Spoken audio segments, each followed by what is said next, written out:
नमस्कार दोस्तों। अभी कुछ दिन पहले मैं कहीं जा रहा था तो रास्ते में थोड़ा ट्रैफिक था, तो मेरे सामने मुझे ये बंदा स्कूटी पे दिखा जिसकी जैकेट पे लिखा हुआ है स्कूल किल्स।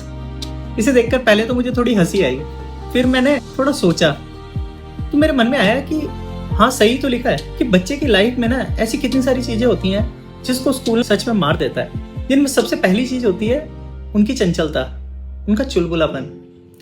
बच्चे प्राकृतिक रूप से एक जगह बैठ ही नहीं सकते हैं, उनका उछलना कूदना दौड़ना भागना लगा रहता है, बहुत मुश्किल से उनको कंट्रोल किया जाता है। और स्कूल में डिसिप्लिन के नाम पर उनको 6 घंटे एक जगह पर बिठाया जाता है जो कि उनके नेचर के विरुद्ध है। तभी तो आप कभी बच्चे को सुबह स्कूल जाते हुए उसके चेहरे को देखें और छुट्टी के समय जब वो स्कूल से बाहर निकल रहा होता है तब उसके चेहरे को देखें। उन दोनों का अंतर जो है आपको साफ पता लग जाएगा। स्कूल से बाहर आते हुए ऐसा लगता है बिल्कुल जैसे वो किसी कैद से बाहर निकल रहे हैं। दूसरी चीज होती है जिज्ञासा। बच्चे जो है ना वो जिज्ञासु प्रकृति के होते हैं। उनके आसपास की पूरी दुनिया को देख कर ना उनके मन में कि ये क्या है, ये क्यों है, इसको क्या कहते हैं, इससे क्या होता है, ये सारे सवाल उनके मन में 24 घंटे चलते रहते हैं। और स्कूलिंग सिस्टम जो है ना वो बिना इस जिज्ञासा को समझे टेस्ट लेने के पर्पज से उन्हें कुछ लिमिटेड सी बातें याद करवाने पर ध्यान देते हैं और धीरे धीरे बच्चा केवल दोहराता हुआ रह जाता है। सवाल पूछने की भावना उसके भीतर से ना मर सी जाती है। तीसरी चीज होती है कल्पनाएं, उनकी खुद की क्रिएटिविटी।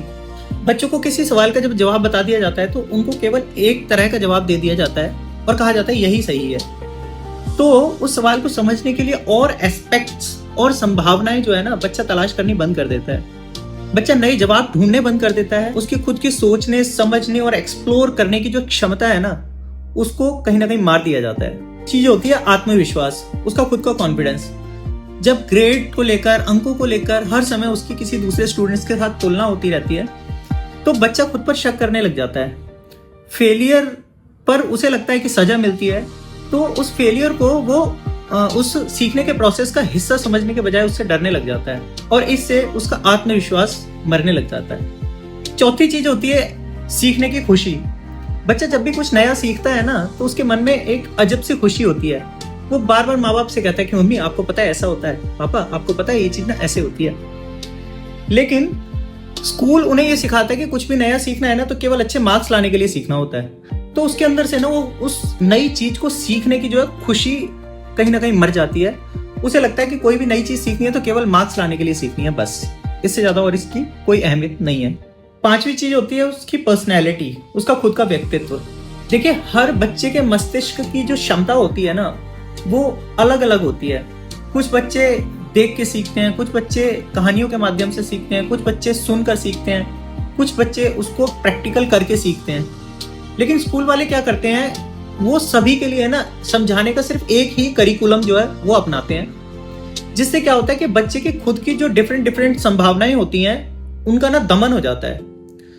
बच्चा अपने खुद के जो नेचर होता है, अपने खुद का जो नेचर होता है सीखने का, उसका दमन करके दूसरे जैसा बनना चाहता है। उसकी खुद की व्यक्तिगत एक आइडेंटिटी जो है ना वो कहीं ना कहीं मर जाती है। छठी चीज होती है इमोशनल अवेयरनेस। बच्चे सभी विषयों को पढ़कर भौतिक ज्ञान तो इकट्ठा कर लेते हैं कि उन्हें समाज में कैसे रहना है, कैसे जीना है, कैसे अपना जो जीवन चलाना है, लेकिन अपने मन के विचारों को भावनाओं को कैसे समझें ये अवेयरनेस जो है ना उनके अंदर से मार दी जाती है। मुझे ऐसा लगता है कि स्कूल ना बच्चों के लिए सिखाने के और उनको जीवन में उनको आगे बढ़ाने के लिए एक व्यवस्था जो बनाई गई है उनका एक बहुत इंपॉर्टेंट हिस्सा है और कुछ हद तक वो काम भी करते हैं बच्चे के जीवन के लिए। लेकिन कहीं ना कहीं बहुत सी ऐसी चीजें हैं जिनको वो मार भी देते हैं। आप भी विचार करिएगा इस बारे में। धन्यवाद।